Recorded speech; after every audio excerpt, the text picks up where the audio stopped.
I have been using the same story, but as I tell it to different groups, I ask AI to customize it. So I did a little research and I said, what is the most popular cartoon of all time for people under the age of 40? And it came back, what? What would you guess?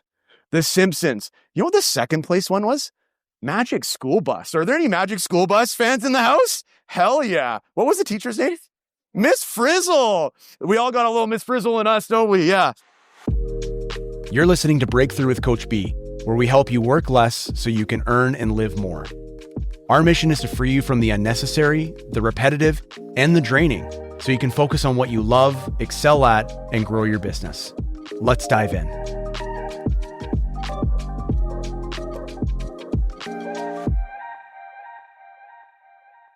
Hey, it's me, Coach B. This week's Breakthrough episode is a little different. I'm sharing the keynote I delivered at the 2025 RE/MAX Canada Young Leaders Network Conference in St. John's, Newfoundland. Woo, that's a mouthful. And it's a talk that's as raw as it is real. It's called Building a Lifestyle-Based Business, but it could just as easily be called How to Keep Going When You're Burnt Out, Tapped Out, and Questioning Everything.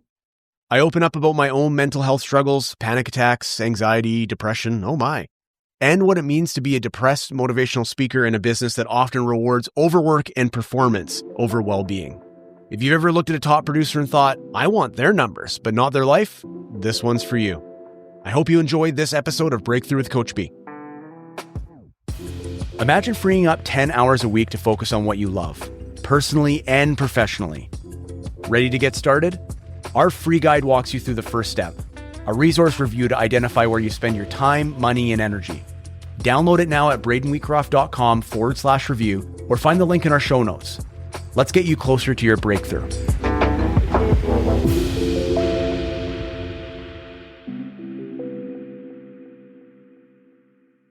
Hello, good morning. There's something. Hey, Jordan, hey, you at the back not listening to my presentation. Hey, we have some beef. I need you up here. We got to clear something up right away. I want you to read the date of birth on my driver's license in front of everybody here. No? Okay, let me tell you. It says March 24th, 1986. Whoever said 2, get the fuck out. Yeah. 88. Okay, so I'm a YLNer just like you guys. Appreciate it. Yeah, it called me old yesterday. I'm feeling it. I'm feeling a little old. Before I dive in, I just want to underscore the incredible conversation that we all just had, talking about all the different things we can do as a network, as a group, as a community to lift each other up. And I want to specifically talk, and this was not planned, but I feel inspired to share on the mental health front. I think it is so freaking important, and I want to just do my small part here to let you know, this is my favorite handle. I wish it was available on Instagram, but I am a depressed motivational speaker. Yeah, that's right. I've got 10 milligrams of an antidepressant on my counter in my hotel room that I took last night. I've been taking for the last year and a half, and I've been an active contributor, or I should say client of therapy. In fact, today I was feeling so sort of amped about this opportunity, this moment, that I called my therapist. I'm not making this up. I called my therapist this morning and left her a message on her home line to book 2 sessions because I don't have anything booked. And I realized, holy shit, I'm 4.5 hours in the future. I think I just called her at 3 a.m. This is true. You can't make this stuff up. So anyways, I just want to highlight the importance of it. I got to tell you, in my experience going through what I did, panic attacks, depression, anxiety, and I say this with a straight face, one very brief brush with suicidal ideation, it's important that we have this conversation. And so I just want to say thank you to everyone in this room. One of the things I've learned being a very open person is people in kind tell me what's going on with them. And obviously I have a lot of friends in the room and back home. And I have witnessed that, I believe 9 out of 10 realtors are struggling with mental health in some way. And the one who isn't is lying about it based on my conversations, because we live in such a crazy, fired up, teched in messages, high conflict, high risk, all of the things. It's as my wife who just finished her master's degree in counseling psychology, which, if you're wondering, is a prerequisite to be married to me. You need those skills. She said about our industry, she's been with me for 15 years. So that's how long I've been licensed. She's seen it from day one. So this industry has the perfect conditions for dysregulated people to thrive. And when dysregulated people thrive, it doesn't look like thriving the way we imagine it. It often looks quite ugly, but not on Instagram, right? It doesn't look ugly on Instagram. And I think that's the point. So I just want to say, as somebody who's gone through this myself recently, thank you. And of course, if I can be a person on your support team, put me in the game, coach. All right. So I am today the person getting in between you and your flight home, or tight and bright bowling. Is that right, Matt? Is that still a thing? Yeah. Tight and bright bowling. So I want to say thank you for being here. This is going to be both presentation, conversation, and you're going to be doing some work. So there are workbooks on your table. My intentions are you're going to scribble on every single page in there, specifically the one with my mugshot. The person that draws the coolest looking mustache will win a prize at the end of it. What do you think? No? Okay. So does anyone have pens? That's why I wanted to get this out early and often. So I want to actually kick off today's presentation. Yeah, let's do a call to action for pens. You're going to need them. I may be an old grandpa YLNer, but Jordan, you are like a YLN mom. Like the things that you pull out of that bag to help people. I've seen like all sorts of crazy stuff come out. No, that's okay. So team, my title of my presentation is Building a Lifestyle-Based Business. And I thought that was perfect for our group, you know, being millennials and Gen Zs and whatnot. We are a little different than our boomer friends in how we approach our business and how we approach success. But I don't think we always have the right examples or role models. And I believe having an office filled with awesome, 40 and under agents. I think 8 of them are here, which is great. But none of them are here for the record. I see that. That we don't necessarily have a blueprint that fits our generation in terms of what does it mean to be successful as a real estate professional. So I want to kick this presentation off with a quick 60-second brainstorm. And I want to ask you a very simple question. If I could gift you 10 hours a week back right now, and you knew that your business would be fine, in fact, it would still continue to grow, I'm curious to know, what the heck would you do with an extra 10 hours a week? You have 60 seconds, jot down your ideas. I'm going to ask you all a question at the end of it. I want to hear some answers. What would you do with an extra 10 hours a week if you could have it and know your business would still grow? Hey, no cheating. I saw that. You'd do that? Oh, there's some really sweet things on here. Listen to more of my podcasts, Mandy. Thank you, sweetie. That's nice. Watch more football. Yeah, I dig it. Okay. I'd love to hear from a couple sides of the room. What would you do with an extra 10 hours a week if you had it and you knew your business would still grow? Let's start on this side of the room. What would you do? Sleep. I hear that a lot, which makes me worried about us long term. That might be part of the reasons why we struggle. So sleep. What else? Let's hear from each table quickly. You guys in the back. Come on. Jeremy, what would you do? Come on. What would you do with an extra 10 hours a week? Come up with an answer. You'd have a new hobby. Okay. I can see you kind of pottery. Like I just shook your hand. It's really soft. I feel like you've got like pottery hands. Yeah. Awesome. Yeah. Corporate hands. That's right. What about this table here? What would you do with an extra 10 hours? I would probably go camping every weekend. I love that. Well, the middle section here. What would you do with an extra? Just shout it out. What would you do? Take my kids to the park more. What else?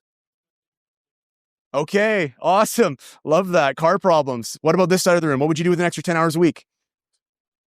Spend more time with my daughter. I love that. And this is a page that I want you to refer to at the end of this presentation, because this entire presentation today is designed to help you help to achieve the mission, which is my goal is very simple. This is my North Star. And I know this sounds a little late night infomercial-y, but it's very simple. It's to help you work less while still earning more and living more. My objective is really simple. It's to help you get 10 hours a week back in the next 90 days.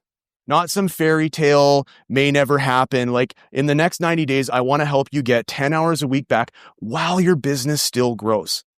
Okay.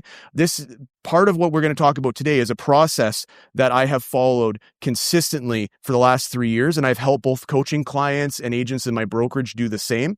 And to kind of to set the presentation, I want to share with you, and it's really cool. I love working with the new AI tools. So I have been using the same story, but as I tell it to different groups, I ask AI to customize it. So I did a little research and I said, what is the most popular cartoon of all time for people under the age of 40? And it came back what? What would you guess? The Simpsons. You know what the second place one was? Magic School Bus. Are there any Magic School Bus fans in the house? Hell yeah. What was the teacher's name? Miss Frizzle. We all got a little Miss Frizzle in us, don't we? Yeah. Did that yesterday. Yeah, no way. Oh my gosh, I should have went with Magic School Bus. Okay, so I want to tell you a little story about Jack and Jill, okay, to kind of set the direction. Let me first tell you about Jack. Jack is a legend in his community. Been 30 years in the business. Seems like every bus bench has his name on it. He's constantly the number one agent. He just walks on water, Jack. He's got the house. He's got the car. He's got the gold watch and the $1 million smile. Jack is a legend. But what you don't know is Jack's also on his third failing marriage. Jack also is a little estranged from his kids because he missed the piano recitals, the softball games, the birthdays. You know, daddy's got to do a deal. When you ask Jack what his hobby is, he tells you with a smile, oh, I love golf. When you follow that up and say, okay, awesome. When was the last time you played 18? And he goes, oh, geez.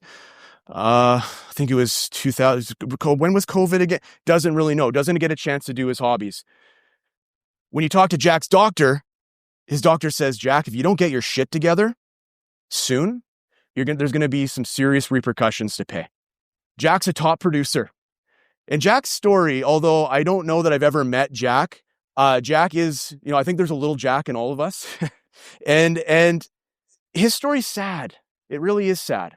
And as in my role as a broker owner, I see a lot of people that are in this age demographic, and it's not exclusive to them for the record. But it looks great on the outside. Or as my dad, a builder, says, good from far, but far from good. I want to hear a Newfie say that. That'd actually be pretty cool. And it's a sad story, but you know what? Jill's story is devastating. You see, Jill just got her real estate license. Jill's dad is childhood best friends with Jack. So she grew up seeing Uncle Jack come in with his nice car and his gold watch. She's been at barbecues at Jack's beautiful house. Jack is a legend. Everyone who knows Jack says, oh, you know Jack, what a great guy. Yeah. So when I'm sitting in my intro meeting with Jill and I say, hey, do you have any real estate role models? Yes, and apparently that's what I look like in Simpsons, just so if you're wondering. She goes, yeah, Uncle Jack. When I grow up, I want to be just like Uncle Jack. Jack doesn't even want to be Jack. And yet Jill doesn't know that. So we take a different approach with Jill. We talk to her about how to create a financial goal that's based off of the things that actually have meaning and cause a fulfilling life. We talk about not work-life balance, because I'll tell you right now, balance as a noun is bullshit. It's not a thing that you get. How many swear words am I allowed in one set? Have I hit my limit? Okay, sick. Balance as a noun is make-believe. Balancing as a verb, that's what it's all about. I want everyone to stand up for a second. Please. Everyone stand up, wake up. Yeah, someone asked me, said, hey, can we just do 60 minutes of Shavasana for your presentation today? I was like, yeah, I please. Okay, I want you to create, this is a mindful moment. I want you right now to notice the weight in your feet, okay? I want you to notice your core muscles right now. What do you notice? It's pretty flat, right? Now, everyone, I want you to lift one foot off the ground. Now, what do you notice? What do you notice? It's a lot harder in heels. Yeah, okay. You notice that your foot's firing up, right? Your balance is a little off. This is what balancing looks like, team. It's a rigorous act. It's something that we have to, you can now, everyone on one foot and then go like this. I just want to see who's still drunk. Oh no, this half of the room can't do it. Wade? Yeah. Thank you guys. You can have a seat. That little metaphor is really something you want to lock in on. It's not about balance. It's not of achievement. It's not an award level. It's not a thing that you get to keep forever. It is a constant, rigorous act. And one of the best books that I've ever read on this topic is actually one of my most recent reads. And this is a guy, Sahil Bloom. He wrote a book called 5 Types of Wealth. Spoiler alert, team, they're not all money.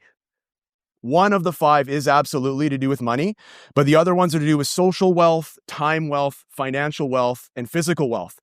This is a great book, so good that I decided this is going to be my next read in my quarterly book club, which you're all welcome to attend. I do a once a quarter, one-time meetup. You get 90 days to read the book, and we meet once and we talk about it. You're all welcome to come.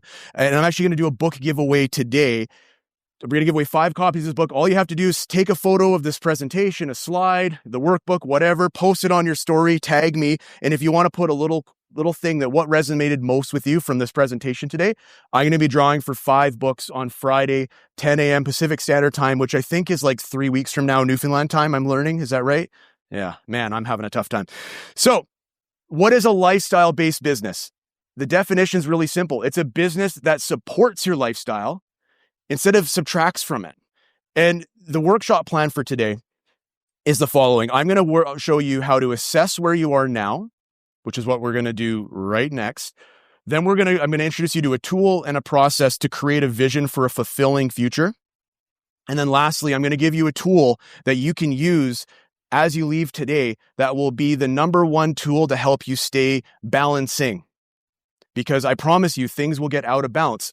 Hot markets, family gets sick, new baby comes in. There's always going to be things that throw you off balance. And this is a tool that's going to help you stay on track. How's that sound, team? Great. We could do 45 minutes of Shavasana if you want to. No? Okay. So the first step in this process is assess where you are now. And this is a very simple thing. Like, when you talk about a map, we do so much goal setting in this business. We always talk about where we want to go, but let's be honest, every map, there needs to be 2 points. Knowing where you go is one of them, but what's the other most important point on a map? Where you are now. What good is a map if you don't know where you are? And I find in such a future-focused industry, we don't actually take a lot of stock on where we're at. So let's start off. There's 2 exercises that we're going to walk through here. The first one you may have been familiar with. It's called the Wheel of Life. And so what I'm going to do is I'm going to give you 1 minute to fill out the wheel, followed by a second minute to fill out the planner. The wheel is very simple. On a scale of 1 to 10, how satisfied with that part of your life are you? On a scale of 1 to 10. So we have family and friends, career, etc. You can read it. It's just a quick check-in. The only one that people ever ask me out is what the heck is physical environment? That could be your house. It could be where you live. That could be the office you work at, etc. But what are you at 1 to 10 on each of these? Okay. And no peeking, guys. This is private stuff. Yeah. Just draw a line across. And if you finish, can you just give me a hang loose so I know? Like he is a boomer. Oh, we got some shaders. That's cute. Hey, head office team, this is for you too. Oh, your life is perfect? Okay. Maybe you should be up here, Jeremy. All right, team. Now we're going to move over to the second side of that page and we're going to take stock. Now, just so you know, the theory behind the Wheel of Life is simple. If you were to take this wheel off the page and put it on your car like a set of tires and drive down the road, would it be a smooth ride? Would it be a bumpy ride?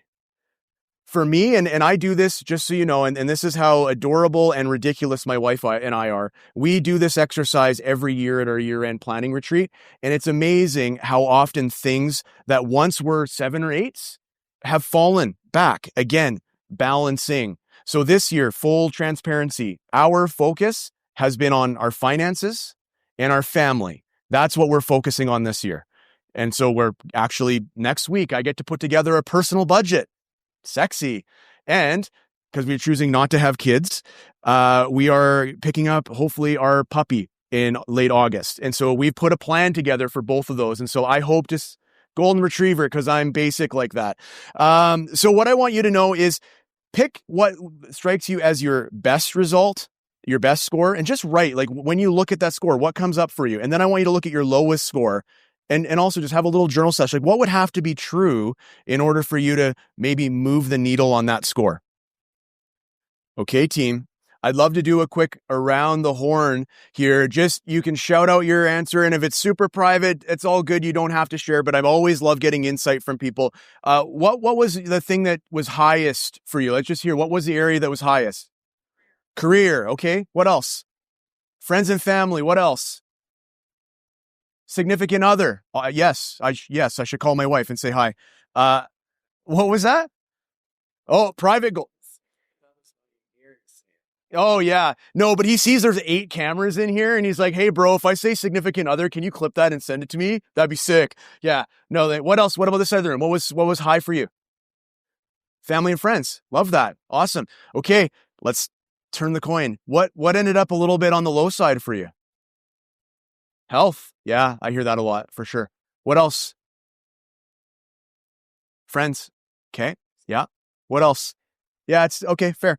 So now we're going to move into the second exercise. And this is interesting because we have a few people from our Breakthrough Academy program in the room. You're going to see them on screen here in a little bit.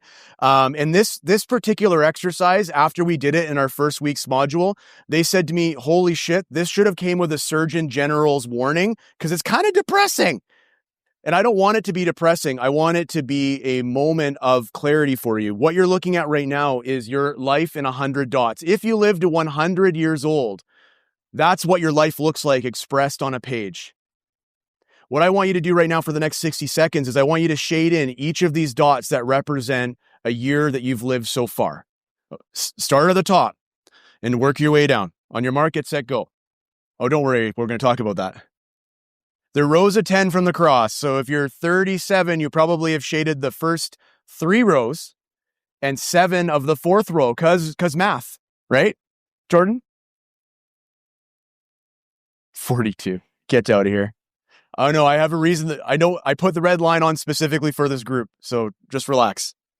Okay, if you're done, put your hand up. If you're done, put your hand up. If you have writer's cramp or you're old, keep going. I'll give you 30 more seconds. Okay, pencils down, team. I want you to look at this for a second. Like really look at it. Like really, really look at it. I'm curious, when you look at how many years you've lived, how does it make you feel? What's coming up for you right now? Death is approaching. Yeah. Father time's undefeated. Love that. Love that. The blue line on there represents 80, and a lot of the research around vitality and whatnot. I mean, I'm sure by the time we're 80, we'll be in the metaverse and it won't matter. But the reality is, like, my wife works in long-term care, and seeing someone at 85, 93, it's not quite the same, team. And I wish you all healthy, wealthy, happy lives that far exceed the dots on this page. But the reality is, I think we want to be really, really aware and intentional with the time that we have. Now, does anyone want to guess? I custom put that red line on myself in Canva. Does anyone want to guess what that red line represents? Vanguard. It's the Vanguard line. That's 40. So Wade is actually going to look at everyone's notebooks, and anyone's a shade over. And I know he's sleeping right now, but I want to give a shout out to Mr. Bobby Sparrow from my office. He's I think if I yelled loud enough, he might hear me, but he turned 40 today. So he's avoiding. Did you give him 4? Okay. All right. Well, there you go. HBD, Bobby. So the second step in this process, now we go, okay, this is where we are. I've taken a little bit of stock of my life.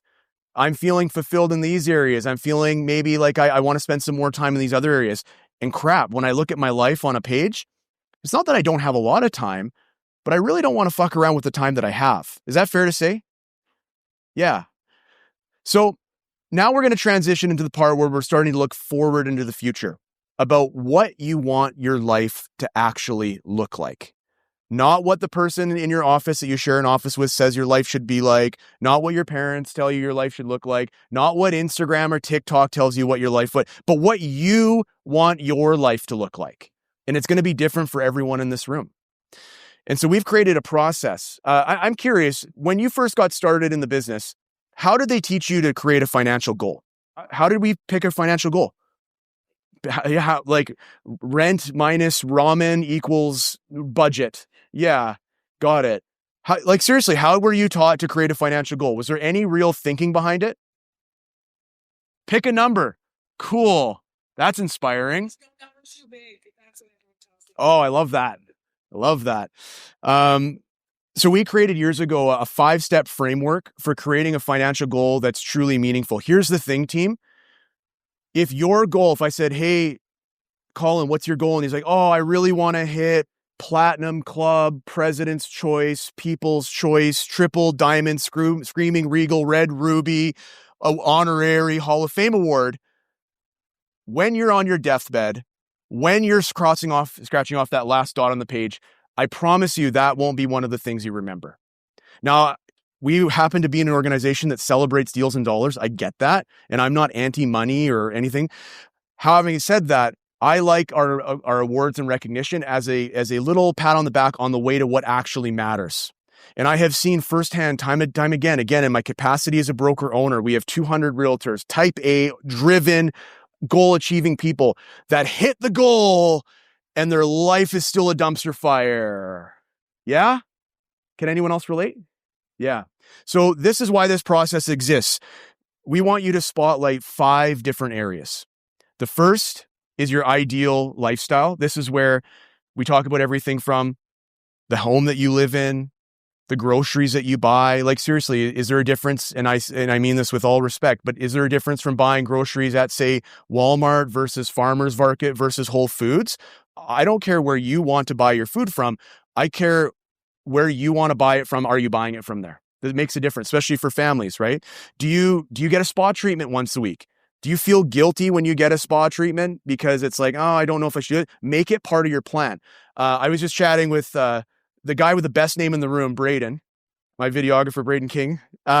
He was just telling me about tennis, and I haven't played tennis in years because I hurt my back twice, put me out. I couldn't even put my own pants on for a month. My wife's an angel.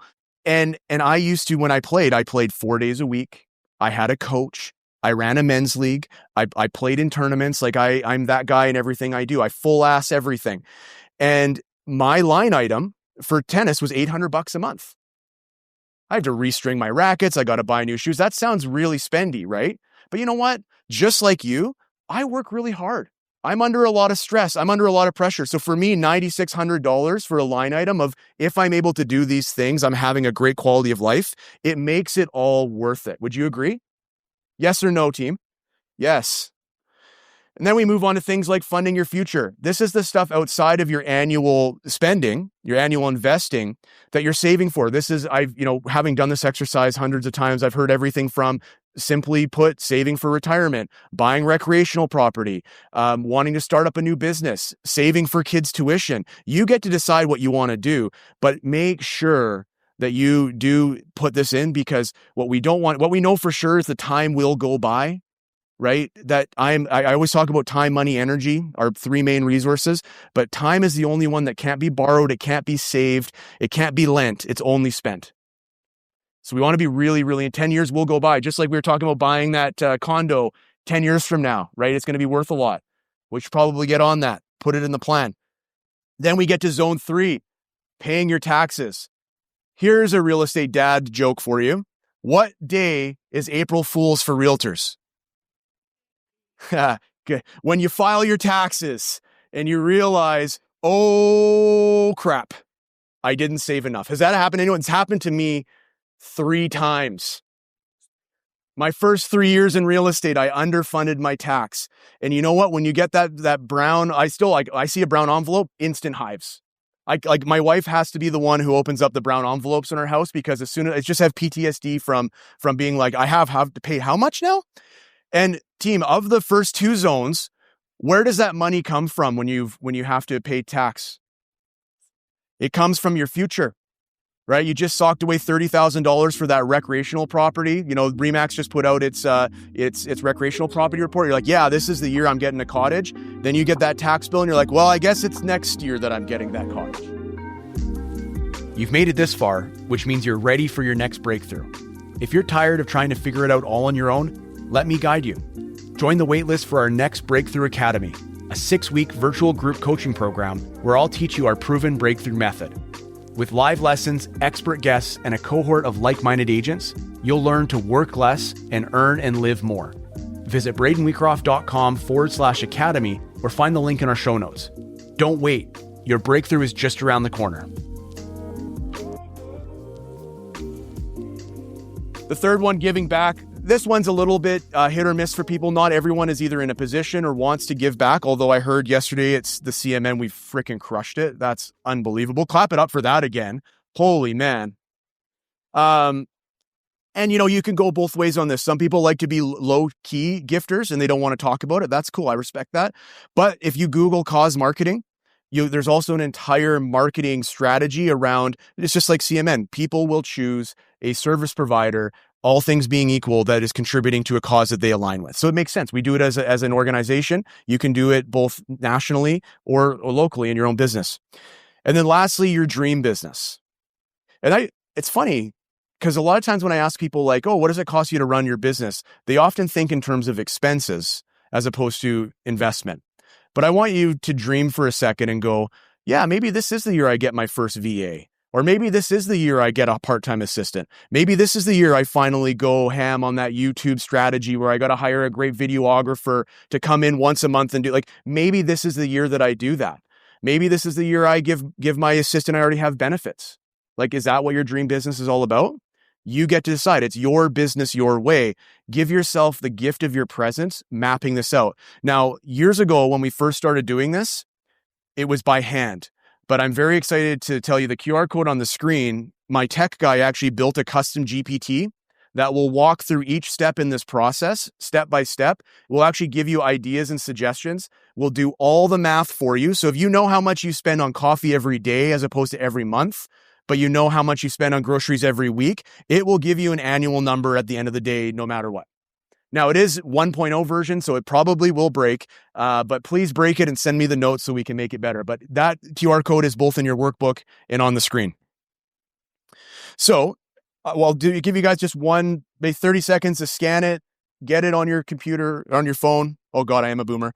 And once you've got it scanned, give me a thumbs up and we'll keep moving along. Okay, so team, the next piece in this process is to figure out what your effective hourly rate is. Now, I just told you, use the GPT or come up with it. And I also said, don't just pick a random number, but let's just, for example, say whatever your goal was this year, you probably had a number coming into it. What I want you to do on this page is write a number next to the blank line that says divided by 2,000. Pull out your calculator on your phone and do the math. Next time I see you at an event, I say, hey, what's an hour of your time worth? You're going to know the answer. And if you say Bangladesh minimum wage, you're working too many hours. Or maybe the goal's not high enough, we can see. But the idea here, team, is very simple. Yes, we don't get paid by the hour. We're not salary. But let's not get it twisted. Your time is valuable. And here's a real life example. And I catch myself doing this all the time. In fact, I have a sticky note on my monitor at the office that says, and it's not meant to be in a arrogant way, but is this task worth my effective hourly rate? And it's a reminder to myself, because here's the truth of it. If your goal is Platinum Club, that's $250,000 a year, right? Divided by 2,000. Why 2,000? That's 40 hours a week, 50 weeks a year. And now usually this is when people rush the stage in anger and they're like, I work way more than 40 hours a week. And I have a challenge with my team back home. So for an entire week, if you clock in and clock out every minute you're working, and at the end of the week, it adds up to 40, I'll hand wash your car in the brokerage parking lot. I haven't had to do that yet. We often mistake always being on, which for sure takes a mental toll, with working engaged in our business. So when I say working hours, I mean proactively working on your marketing, proactively working on your business, showing property, negotiating offers when you're clocking in, clocking out. You can change the number if you want, but 2,000 is just a nice, pretty accurate number that's going to get you along the way. So at the example of $250,000, your effective hourly rate's $125 an hour. Now, let me ask you this. Would you pay someone $125 an hour to click, drag, and drop a photo on a Canva template? I can't believe I only got 2 no's. Would you pay someone $125 an hour to click, drag, drop a photo into a Canva template? No. Well, the truth of it is, you are. You're paying yourself that. And a metaphor that I want you to think about, and this, of course, for anyone who doesn't have an assistant, maybe this doesn't apply, but I have a team of 7 people that help me now, and I still catch myself doing things that I could let go of because I'm a control freak, or because it only takes me 5 minutes. I'd have to spend half an hour explaining all of the reasons why we do hang on to those things. But that is something that I want you to be mindful of as you head into your week and the rest of the year is, if I could pay someone $30 an hour to put up my signs or to take photos for me or, run errands, put on lock boxes, things of that nature, not only do you get that room to breathe again, but now you get to spend your time on the things that you've been maybe avoiding, some of those lead generation activities, some of those marketing plan strategies. Does this make sense? So I want you to have a very, very clear picture of what your effective hourly rate is. And what will happen is you'll reach a point where you'll go, wow, I have a very, very clear vision. Here's Jill at the movie theater. She knows like her dream lifestyle, backyard barbecues, or I guess AI thinks you do barbecues in your front yard. Saving for my futures. My taxes are paid on time in full. I'm giving back to my community. I've got a great office. We've got it all figured out. And yet, so many of us, myself included, it doesn't materialize. And I'm curious to hear your answer to this. What the heck gets in the way? What gets in the way of us being able to do all these things? Ourselves? I appreciate you in the front row. I just want you to know, I want you in the front row of every presentation I ever do. You're just engaged. Let's go. What gets in the way of $200 an hour? I love it. What gets in the way? The truth of it is, it's everything. We're inundated with stimulus. We're getting messages. We're getting touch bases or broker bay messages. Sorry, Mandy, I didn't have to remind you of that. We just switched messaging systems in our board. It's been a nightmare. Emails, texts, Facebook messengers, calls. We are constantly bombarded with things. And so instead of having this ideal lifestyle and saving for a future, we're pretty strung out and quite stressed. Am I right? Yeah. And this is why in our process, the breakthrough method, this is exactly what we talk about. And I'm not going to spend a lot of time on this, but if you want to know how do we get from here today, and I will just tell you right now, I produce a ton of free content around this. And I also have a fast track version that I have an offer for you for that. But the reality is I want to be extremely generous with our free content. So you can self-implement all of this. You can call me and ask me a question about it at all times. I want you to be aware of this. To build a lifestyle business, that's the problems that we struggle with. The reason it doesn't come up is there's never enough hours in a day. We also find that it's hard to make certain investments in our business because our income, even though it may be high at times, can often be inconsistent. And then we find ourselves at the end of the day running on fumes. Has anyone ever had to pull over on the side of the road to take a nap? I appreciate the honesty. Has anyone ever woken up in the morning with their laptop in bed from watching porn? Matt, you dirty dog. You dirty dog. From uploading a listing, Matt. That's what I meant. Yeah. Oh my gosh. Man. Yeah. ExpressVPN client right there. So these are the three biggest problems we have. They are the drains on our time, our money, and our energy, right? There's not enough hours, our inconsistent income running on fumes. The solutions to these problems, I actually love of the three solutions. This first one is eliminate the unnecessary. We simplify. The amount of shit that we do based off of the law of inertia alone, I do it because I've always done it, right? It's important to take stock. I guarantee you, because I've done this now, like, I don't want to embellish and say hundreds of times, dozens of times with people where we do a time audit and we find probably 2 to 3 hours a week of things that they just do because they've always done it or because they're people pleasers, whatever. We cut it out and all of a sudden they can breathe a little. And that leads us to the next step in the process, which is we take the random to recurring. And this is where automation, technology, systems, checklists live. And the last piece here is, probably the one that people want to learn the most when I talk to them is delegation, the art of delegation. I'm a bottleneck business owner 3 years ago, doing so much of this stuff on my own. And I started with a strategy called the snowball hiring strategy, where I started with a VA for 10 hours a week. Because Lord knows I could have had 60 hours worth of help, but I didn't have the time to train someone. I was busy. So I started with 10 hours a week for 90 days. Does that sound familiar? And I got the most time-consuming, energy-draining, weekly, soul-sucking task off my plate. And Isabel's been doing that now for 3.5 years. The next quarter, we went to 20. The next quarter, we went to 30. Where did we go the next quarter? Math. I love this. You're sharp. And I didn't stop there. Once Isabel was a full-time employee with me, we hired a bookkeeper who is by far my team MVP. I tell her every time, I'm like, Joan, bless you. And anyone who on my team who has beef with that, remind you, Joan pays them. So she's also their MVP, right? Then we got into a social media marketing company. Now I have a videographer, an audio editor. Like, I'm not saying this to flex. I'm saying this that it all started with me being not enough hours in the day, running on fumes, and my income going up and down. So that's what this process is. I'm not going to go through the steps here, but these are the different action plans that we go through in our program. Now, I'm very, very lucky that we have a number of people who have actually gone through our live version of this in the room. But before we talk about it, I want to share one of these. This is probably the most impactful story about the breakthrough method I've heard. So Michelangelo, a few years ago, I don't think he's YLN anymore. He was also a commission-based person, not in real estate, but he got paid to make art. And this particular story around Michelangelo, I think, is the most revealing reason why we need to eliminate the unnecessary, automate the repetitive, and delegate the draining. When Michelangelo was 29, he was on the come up in his career. He had already banged out a couple of very impressive projects, but he was about to take on the biggest feat of his life. Does any art nerds in here, do they know what like one of his biggest achievements is? Yeah, Sistine's beautiful. Yeah. So this is a carving project. He was presented with a 17-foot tall brick of solid marble.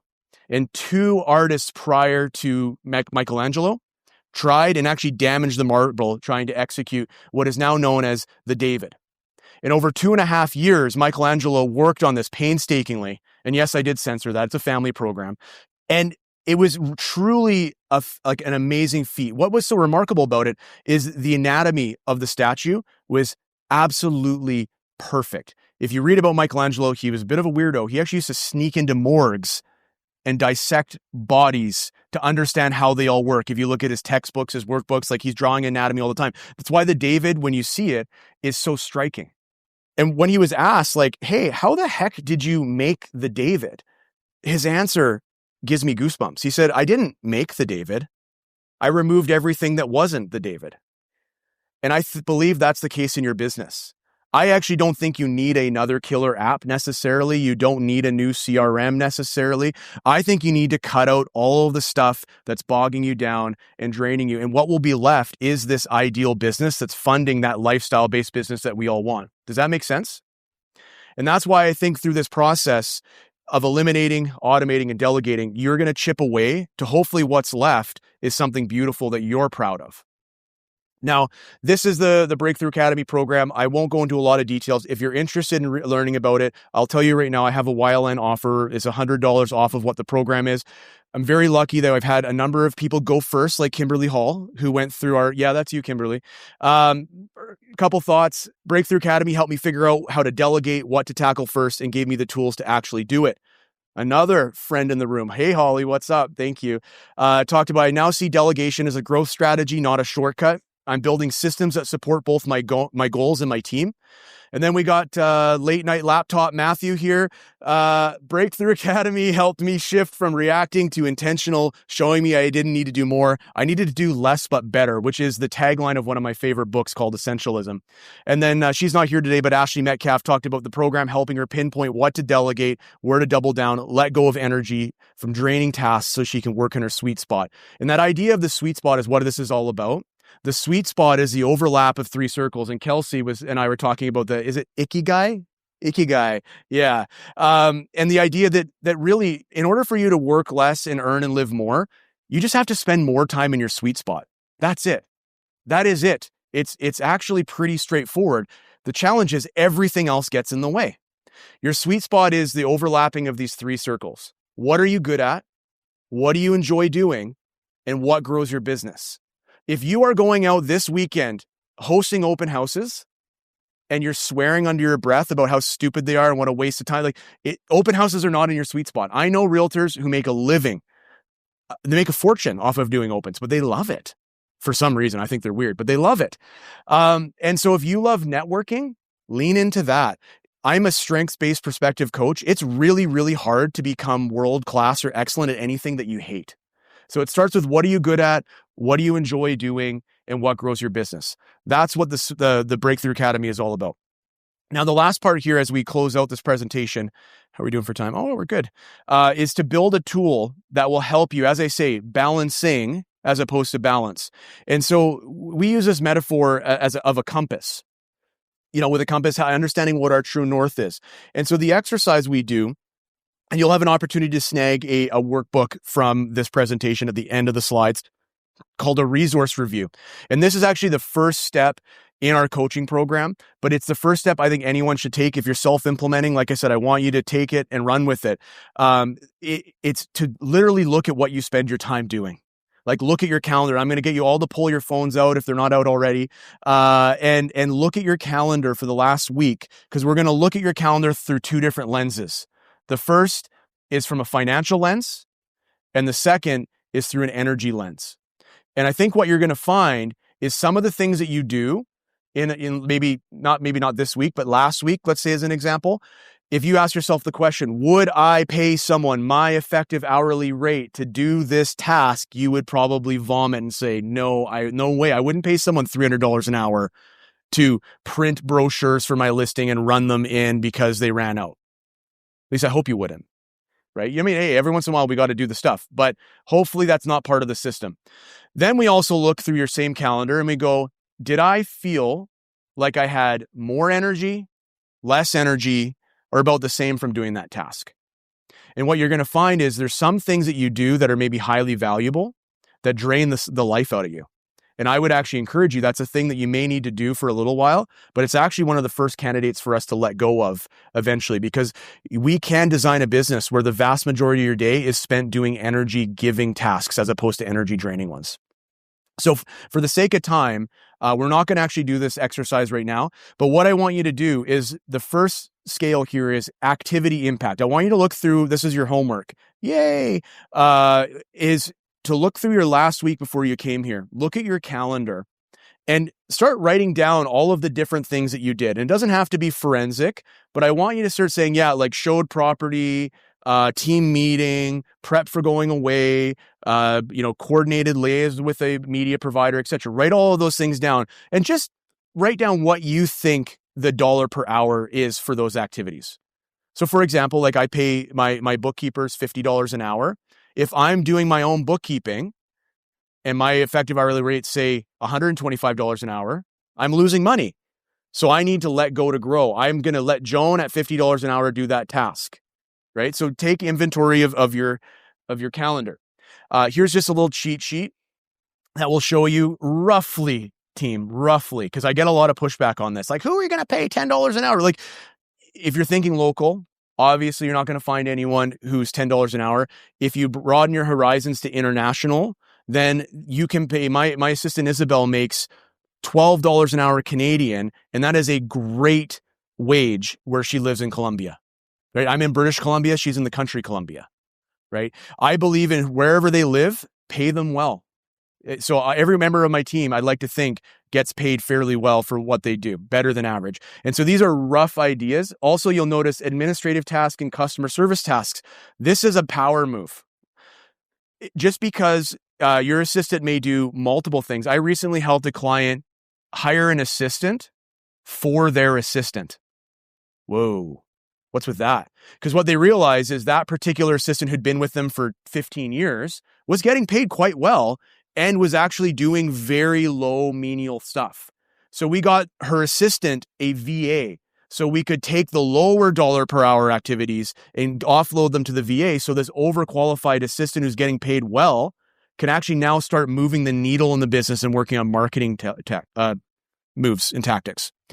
So we're also going to talk about energy. Again, please be very real with yourself. There are going to be things that you know you should do. We have this tendency to should on ourselves in this business. You know, I should do this, I should do that. The truth is, if it doesn't fill you up, it's probably something you need to let go of. Again, less but better. And what you're going to find is there's going to be tasks, even when we start getting more deep and nuance into this, there might be some tasks that say have 10 steps, but 8 of the 10 steps are soul sucking. 2 of them light you up, right? So it might not even just be full tasks that you want to let go of. It might be components of tasks that you have. I'll give you an example. We run a sales meeting at RE/MAX Camosun that I've been told by other people is one of the best virtual sales meeting experiences they've ever seen. Their words, not mine. I used to make all the slides, book all the guests, set up all the StreamYard links. I used to do all of those things. And I realized, whoa, what's in my sweet spot? What am I good at? What do I enjoy doing? What grows my business? Running the meeting and curating the content. I kind of got a sixth sense for what my team wants content-wise. But so step 1, this is the guest I want. Step 10, host the meeting. That's all I do now. Steps 2 through 9 are all taken care of. But those were like when I'm making Canvas slides at 11 o'clock at night because the sales meeting's tomorrow, Ugh. All the slides you see here today were made by my graphic designer. I chicken scratch on a white sheet of paper. I sent it to them. They charge me $75 an hour. They do a significantly better job than I could.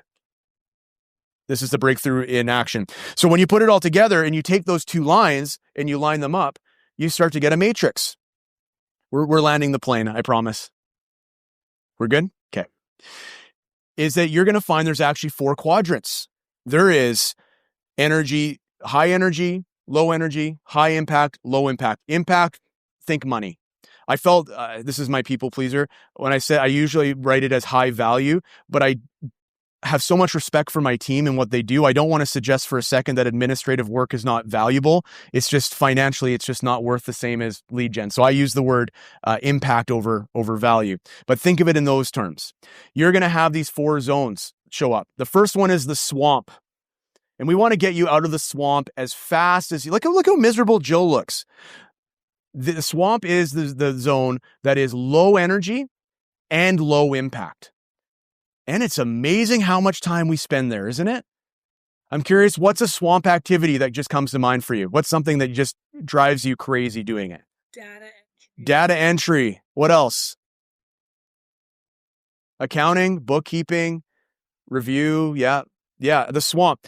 Then we get into the next quadrant. This is the climb. This is the intersection of it is high impact, aka very, very valuable, but it's low energy. Like every time you do it, you're like, oh, I don't want to have to do that again. And this might actually be your lead generation strategy. It's amazing to me how many agents spend time doing a lead gen thing, which is valuable, but they freaking hate it. And why do they do it? Because their dad, who is a realtor, did it, or they saw a webinar. Like they didn't think about what actually fills them up. And so sometimes you have to work in the climb for a while. This was me working internet leads for 2 years. Hated it. But I was 21 in a tough market in 2009, didn't have any choice. So I worked it until I didn't have to work it anymore. Then we get into the campfire. Ooh, so nice. This is the cross section of high energy, meaning you enjoy it, but it's low impact. This for me is doom scrolling social media. I love to see what's going on. I love watching YouTube. Actually, it's probably YouTube. I actually don't watch a lot of social. I spend too much time on YouTube. And so these are the things that, you really do enjoy it. You gravitate to it. You daydream. Or if you're going to procrastinate on a task, you usually gravitate to it. But it's not actually moving the needle in your business. It's okay to spend some time at the campfire, but you don't want to spend your whole day there. Otherwise, eventually that campfire is going to go out, just like your business. And then the last one, this is our True North team. This is the summit. This is where we want to get pointed to. And this is the intersection of high energy and high value, high impact tasks. It might take you a while to figure out where these things are. When you look at them like this, oftentimes I find with clients who are going through this process, it's usually the first 10 to 20 hours of letting go of the swamp stuff before they actually even have the mental capacity to start asking themselves the question, what do I actually want to do? So sometimes you have to unburden yourself first before you can get into that creative frame of mind. And so to wrap things out, I've got a few things here to show you. This is what the resource review looks like. So here's a sample you can see. We basically codified it where you give each activity a score of 1 to 3 for energy and for impact. So for example, this particular realtor, their morning routine is a 3, so high energy and high value because they're, in this case, might be reading books about growing their business, getting their kids ready. It's a 2 on the energy side. It's a 1 on the growing the business, but hey, you got to do it, right? And then other people, when I go through this, their highest energy is spending time with their kids, getting them ready. I had an agent come through the program. They said the best gift that my career's given me is being able to drop off and pick off my kids every day. So if that's you, that's awesome. That's why this is such a personal process, as everyone else is going to be different. So this particular document, if you want to grab a copy, this QR code is not actually in the workbook, I don't believe. And so this resource review document it has instructions. It has multiple pages of blank pages you can fill out. And what it's going to allow you to do is start mapping out your day. And if you're not a minute by minute person, I'd say just like 2 or 3 times a day, like maybe morning, noon, night, just say like, what have I done today? How did it make me feel? Was it highly valuable to my business? Was it something that I dreaded doing? Is it something that when the time to stop doing it came up, I just wanted to keep going because I was so in the flow? It all starts with self-awareness. And then from there, it leads into action. So as I mentioned, there is inside the workbook an offer for you to join our on-demand academy. No pressure to do it. Like I don't want to try to squeeze every dollar out of our community. That it's about having something that is expedited. I do have a podcast, a YouTube channel dedicated to this content. So if you want to self-implement, you're welcome to do that. But of course, I want to support our YLN as well. So you're going to see both here the opportunity to participate in the program and or check out all of our free resources. Because as I mentioned to you at the top, my mission is to help you work less while earning and living more. And nothing would make me happier than helping a few of you in the room get back 10 hours a week in the next 90 days, because it can really make a difference. Thank you, everybody. Appreciate it. Thanks for tuning in to Breakthrough with Coach B. If you're ready to let go in order to grow, visit bradenweecroft.com for free and paid resources to help you take the next step. Your future self will thank you. Until next time, here's to your breakthrough.